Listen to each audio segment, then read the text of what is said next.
हमारे प्रभु एवं उद्धारकर्ता यीशु मसीह के सर्वश्रेष्ठ एवं अतुलनीय नाम में हिंदी एफएम के सभी श्रोताओं का हार्दिक अभिनंदन। आज दिनांक 8 मार्च दिन सोमवार सन 2021 का मनन के लिए पाठ। आज का शीर्षक है हृदय का टूटना।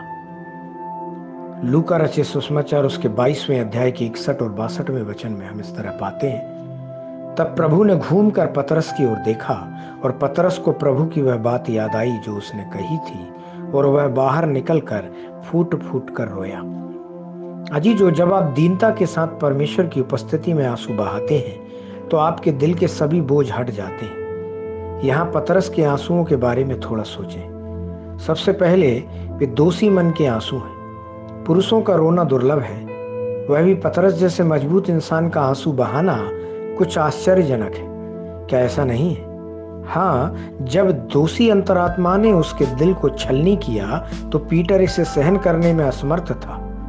वह आंसू बहाते हुए रोया। यीशु को इनकार करने के अलावा पतरस जब कोस रहा था और शपथ ले रहा था, तब यीशु की पैनी नजरें उसे देख रही थी। उस एक नजर ने पतरस का दिल तोड़ दिया। दोषी अंतरात्मा ने उसे कुरेदना शुरू कर दिया। विवेक और कुछ नहीं बल्कि परमेश्वरीय वह वाणी है जिसे परमेश्वर ने मनुष्य के हृदय में रखा है। जब कोई पाप करने लगता है तो दोषी अंतरात्मा उसके हृदय को भेदता है, घायल करता है और उसे कचोटना शुरू कर देता है। बहुत से लोग नतीजों पर विचार किए बिना पाप करते रहते हैं और उनकी अंतरात्मा उनके लिए कुंद हो जाती है। अंत में उनका हिस्सा अनंत पीड़ा है।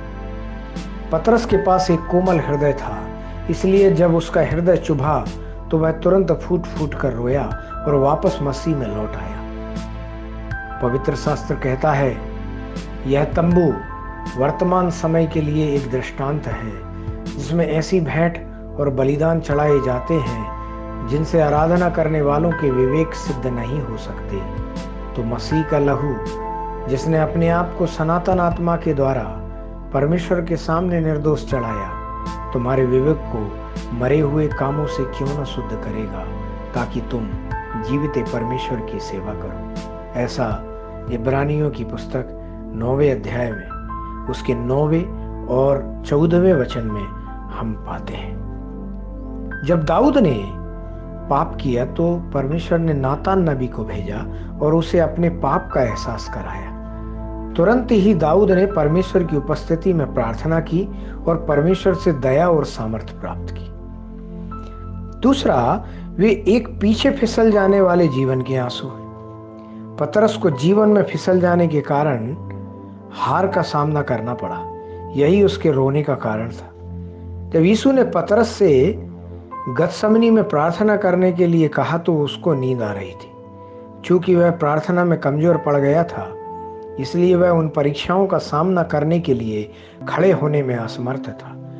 पवित्र शास्त्र कहता है कि पतरस ने दूर से यीशु का पीछा किया और वह पिलातुस के सेवकों के साथ आग तापने बैठा। परमेश्वर के प्यारे बच्चों, परमेश्वर से टूटे और पश्चाताप के हृदय से प्रार्थना करें जैसा पतरस ने किया। वह निश्चित रूप से आपकी सभी हार को जीत में बदल देंगे।